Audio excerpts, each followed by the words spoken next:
अगर तुम्हें तुम्हारे साथ रहने वाले की कोई बात पसंद नहीं आ रही है ना, तो अपने साथी से बात करो। देखो, जिसके साथ हो ना, ये एक बहुत बड़ी बात है।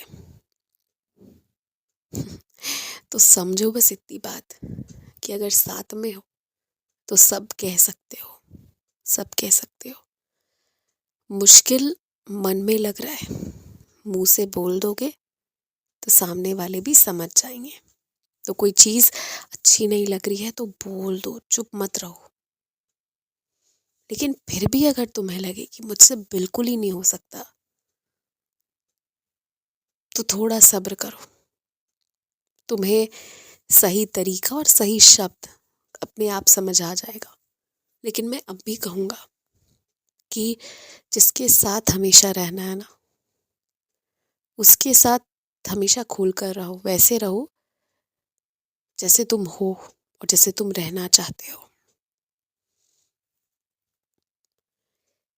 तुम्हारे घर वाले तुम पर शक इसलिए नहीं करते हैं कि तुमने कोई ऐसा गलत काम किया हो या तुम ऐसा कोई गलत काम कर सकते हो। वो शक तुम्हारी बातों की वजह से करते हैं। तुम्हारी बातें कई बार ऐसी होती हैं जो बहुत अलग अलग विषयों पर होती हैं और उन्हें लगता है कि तुम्हें इस विषय पर ज्ञान भी क्यों है। वो चाहते हैं तुम सहज और कोमल रहो, जबकि ऐसा संभव नहीं है, क्योंकि तुम्हें हर एक विषय पर मालूम हो, ताकि तुम सतर्क रहो, कभी किसी जाल में ना फंसो। ये मेरा किया हुआ काम है। तो भी उन्हें लगता है कि तुम हमेशा कोमल से रहो। अंत में वो बहुत प्यार करते हैं ना तुमसे, तो इसलिए ही थोड़ा तुम पर ऐसे कभी कभी हावी हो जाते हैं। इसे गलत मत समझना।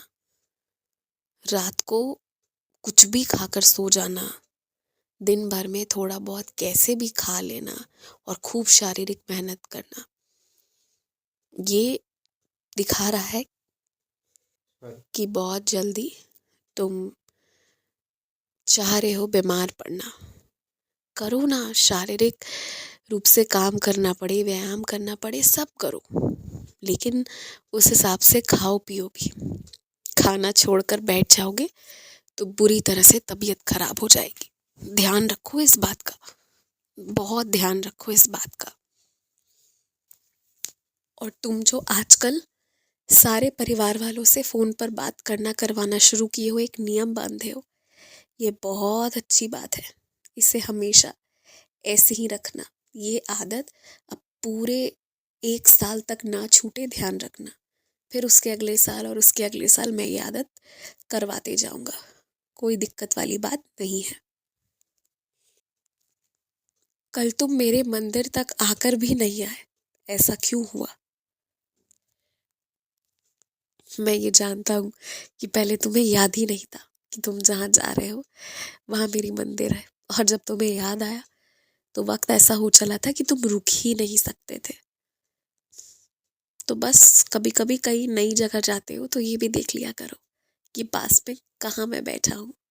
और हाँ, तुमने जिस तरह मुझे सराहा, मेरी किसी विशेष आकृति पर प्यार जताया, वो प्यार मुझ तक पहुंचा, मुझे उस बात का एहसास हुआ। खूब खुश रहो, मुस्कुराते रहो। ध्यान रखना पूरे दिन अपना। आयुष्मान भवा।